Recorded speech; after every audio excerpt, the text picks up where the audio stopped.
नमस्कार, जय हिंद स्टडी बात में आपका हार्दिक स्वागत है।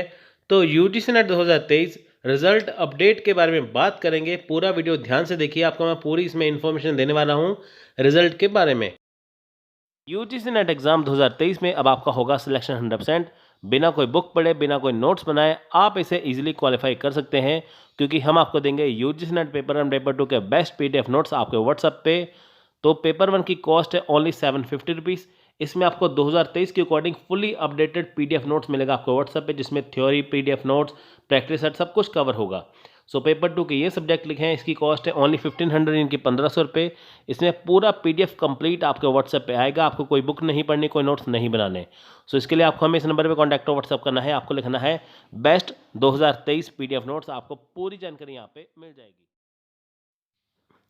तो यहाँ पे बात करेंगे रिजल्ट के बारे में। तो देखिए, आज या कल में आपका रिजल्ट आ सकता है, क्योंकि देखिए जब आपका यहाँ पे प्रोविजनल आंसर की आया था तो वो 2 या 3 दिन के लिए आपको मिला था, है ना। तो 25 तारीख उसकी लास्ट डेट थी, तो जिसमें आपको अपना आंसर शीट जो देखना था वो थी प्रोविजनल। अभी देखिए यहाँ पे आपका प्रोविजनल के साथ साथ अभी फाइनल आंसर की भी आएगा, फिर आपका यहाँ पे रिजल्ट भी आएगा। अब देखिए उसको 5 या 6 दिन हो चुके हैं, तो आज बहुत चांसेस है आपके रिज़ल्ट आने के, नहीं तो कल आपका रिज़ल्ट तो आ ही जाएगा। तो देखिए यहाँ पे जब भी आपका फाइनल आंसर की या प्रोविजनल आंसर की जब भी आती है, तो उसके एक हफ्ते के अंदर अंदर आपका रिज़ल्ट यहाँ पे आ जाता है। तो एक हफ्ता वैसे भी होने वाला है, तो आपका जो रिज़ल्ट है वो आज कल में आ सकता है। तो देखिए यहाँ पे मैं आपको बताऊँगा कि जो रिज़ल्ट होता है वो कैसे बनता है। आप यहाँ पे देखिए कि 2 या 3 दिन आपको मिलते हैं रिकॉर्डेड रिस्पॉन्स देखने के लिए। उसके बाद देखिए यहाँ पे जो आपका रिजल्ट होता है वो कैसे है। देखिए यहाँ पे क्या था कि बहुत सारे स्टूडेंट ये कहते हैं कि जैसे उनका कोई सब्जेक्ट है, जैसे हिस्ट्री है, पॉलिटिकल साइंस है, कॉमर्स है, मैनेजमेंट, कोई भी ABCD कोई भी सब्जेक्ट है, तो उन्हें वो सोचते हैं कि 6% कैसे बनता है। तो देखिए यहाँ पे यूजीसी ने यहाँ पे क्लियर किया है। देखिए, the number of candidates to be qualified shall be equal to 6% of the candidates appearance both the paper of nets। यहाँ पे देखिए लिखी है टोटल स्लॉट्स की बात, यहाँ पे लिखा है ना number of candidates to be qualified, यानी कि टोटल स्लॉट्स और एलिजिबिलिटी ऑफ असिस्टेंट प्रोफेसर। देखिए यहाँ पे दो बातें सामने आती हैं। पहली बात ये कि जैसे मान लीजिए आपका पर्टिकुलर कोई भी सब्जेक्ट है, उनके जितने स्टूडेंट हैं उनमें से 6%, या जितने भी यूजीसी नेट के क्वालिफाई होते हैं, जितने भी यहाँ पे स्टूडेंट है, टोटल सब्जेक्ट के यहाँ पे उनके 6%। तो यहाँ पे देखिए यहाँ पे बारी है टोटल स्लॉट्स की। ठीक है, टोटल स्लॉट्स की यहाँ पे बात करते हैं। तो बहुत सारे स्टूडेंट को यहाँ पे देखिए ये लगता है कि मान लीजिए उनका सब्जेक्ट है हिस्ट्री का, तो हिस्ट्री में मान लीजिए कि जितने बच्चे 10,000 बच्चे हैं तो उनमें से 6% निकालेंगे, तो या पूरे में से निकालेंगे। तो देखिए यहाँ पे टोटल 6% यहाँ पे बात की गई है, क्योंकि देखिए जब भी आप मान लीजिए कि कोई भी सब्जेक्ट देते हैं, कई सब्जेक्ट देखिए कॉमर्स का देखेंगे कई बार 4.5% आता है, कईयों का हिस्ट्री का 7% आता है, कईयों को पॉलिटिकल साइंस का 5% आता है। तो स्टूडेंट यहाँ पे कहते हैं कि लिखा 6 है, आया 5 है, आया 4 है, कईयों को 8-8, 9% भी आता है। तो उनका देखिए यहाँ पे गलती नहीं है। यहाँ पे यूजीसी नेट ने क्वालिफाई यहाँ पे एनटी ने किया है, क्लियर यहाँ पे किया है। क्या किया है, उसने बताया है कि जितने भी कैंडिडेट्स हैं, टोटल कैंडिडेट्स मान लीजिए 1 लाख बच्चे हैं, सारे सब्जेक्ट के 1 लाख बच्चे हैं, उसमें हिस्ट्री सब्जेक्ट जितने 84 जितने सब्जेक्ट हैं उनमें जितने भी 1 लाख बच्चे हैं या 2 लाख बच्चे, जितने भी टोटल बच्चे हैं, उनमें से वो 6% निकालेंगे। मान लीजिए 1 लाख बच्चे हैं जो एलिजिबल है असिस्टेंट प्रोफेसर के लिए, उनमें से सिर्फ, ठीक है, उनमें से आप देख सकते हैं कि सिर्फ कुछ ही बच्चों को, 6% बच्चों को वो निकालेंगे। ठीक है, आप यहाँ पे देख सकते हैं जैसे 1 लाख में से 6,000 बच्चे वो निकालेंगे क्वालिफाई के लिए।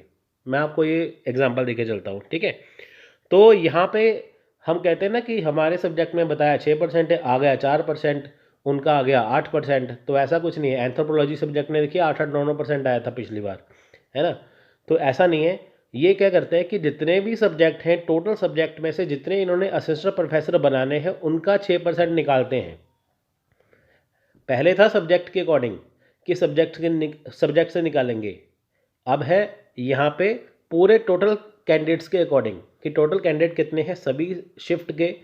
यहाँ पे इन्होंने देख लिया कि इस बार हमारा 22 या 24 या 20 स्लॉट्स में एग्ज़ाम हुए या 40 स्लॉट्स में एग्ज़ाम हुए, तो उनमें से देखते हैं कि कितने बच्चे आए थे, कितने उसमें से एलिजिबल है, और उनमें से 6% वो निकालते हैं। यहाँ पे टोटल स्लॉट्स की बात की गई है, ना कि पर सब्जेक्ट है। अगर यहाँ पे पर सब्जेक्ट होता तो यहाँ पे पर सब्जेक्ट बताते हैं, लेकिन यहाँ पे टोटल स्लॉट्स की बात करी गई है कि सारे सब्जेक्ट के टोटल स्लॉट्स, ठीक है। और देखिए टोटल जो स्लॉट्स होते हैं shall be allocated to different category.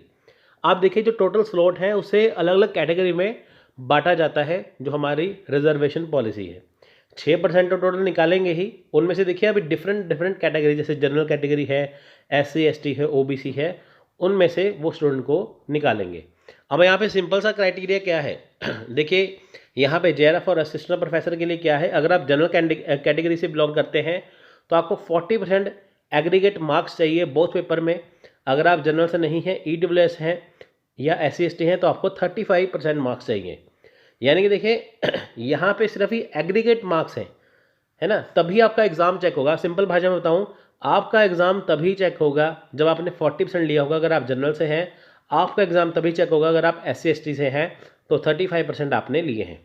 मान लीजिए आपने एग्ज़ाम दिया, आपका 300 नंबर का एग्ज़ाम है, उसमें से जनरल कैटेगरी में मान लीजिए आपके 120 नंबर से ऊपर हैं, तो आपको भी इस कैटेगरी में रख लेंगे। मैं आपको सिंपल और तरीके से बताता हूँ। मान लीजिए एक जगह पे 100 स्टूडेंट हैं, जिनमें से 50 बच्चों ने देखिए यहाँ पे 120 नंबर या 120 क्वेश्चन जिनके 120 नंबर सही हुए 300 में से, ठीक है। 100 में से 50 बच्चों ने 300 में से 120 नंबर लिए, इनकी उनका यहाँ पे बन गया 40%। अब देखिए ये है जनरल के लिए, और 35 देखिए 115 या 110 नंबर लगा लीजिए जो SC ST के लिए है। अब देखिए बाकी 50 वो बच्चे हैं जिनके 120 से कम नंबर है, यानी कि जिनके 90 नंबर है, जिनके 80 नंबर है, उनका पेपर चेक ही नहीं होगा, है ना। तो ऐसे देखिए वो देखते हैं कि टोटल स्लॉट्स में से वो देखते हैं, या जो आपका पेपर होता है आपके सब्जेक्ट उसमें से देखते हैं कि कौन से वो बच्चे हैं जिन्होंने 35% से ऊपर मार्क्स लिए हैं, जनरल में 40% से ऊपर मार्क्स लिए हैं, उनको एक साइड कर देते हैं। उनमें से फिर वो 6% निकालते हैं। मान लीजिए 3 लाख बच्चों ने फॉर्म भरा या 5 लाख बच्चों ने फॉर्म भरा, 5 लाख में से 3 लाख बच्चे, 3.5 लाख बच्चे वो साइड कर देते हैं जो 40 35 की श्रेणी में नहीं आते। तो बाकी जो स्टूडेंट बचते हैं उनमें से फिर वो मेरिट निकालते हैं, उनमें से फिर वो 6% निकालते हैं। उनमें से क्या करते हैं, फिर उनमें से वो छटाई करते हैं कि हाँ 40-35% आ गया, लेकिन कट ऑफ कितनी है, 70% 60% ऐसे करके। फिर उनमें से वो ये बच्चों को चुनते हैं। 5 लाख में से 3 लाख बच्चे वो गए जिनके 40-35 नहीं थे। अब बचे 2 लाख बच्चे जो 40-35 में हैं। अब इनमें से वो छांटे के बच्चे जिनके 60 या 70% मार्क्स हैं, यानी कि जो उनकी कट ऑफ है। अब 2 लाख में से बच्चे देखिए यहाँ पे 20,000 या 30,000 रह जाते हैं। फिर इनमें से आपका यहाँ पे 6% यहाँ पे निकलते हैं। आपको बात मेरी समझ में आ गई हो गई, ठीक है। मैंने आपको काफ़ी एग्जांपल देके बताया है कि वो बच्चे पहले बाहर निकल गए जिन्होंने एग्रीगेट मार्क्स नहीं लिए, फिर वो बच्चों में से कट ऑफ निकलती है, फिर कट ऑफ में से आपकी 6% यहाँ पे निकलती है, ठीक है। तो वो ऐसे आपका रिजल्ट यहाँ पे बनता है। सो जिन बच्चों ने देखिए ऑलरेडी अपनी आंसर की चेक कर ली है, तो उनको पता लगी क्या होगा वो क्वालिफाई होंगे या नहीं, तो उनका रिजल्ट वैसे भी वही आने वाला है, उनको आइडिया हो गया होगा। बाकी देखिए आपका आज या कल में रिजल्ट आ जाएगा। अगर मान लीजिए आप फेल हो जाते हैं तो यहाँ पे देखिए कोई रिवैल्यूएशन नहीं है, कोई आपका फिर से रिजल्ट चेक नहीं होगा। आप यहाँ पे देख सकते हैं देयर शैल बी नो री एलोवेशन या री चेकिंग रिजल्ट नहीं है। तो यहाँ पे जो आपका रिजल्ट है आपको वो मानना पड़ेगा। तो जैसे आपका रिजल्ट आएगा मैं आपको बता दूंगा। बाकी जो चेक करने का तरीका वो आपको मैंने यहाँ पे बता दिया। सो टेक केयर, जय हिंद, जय भारत।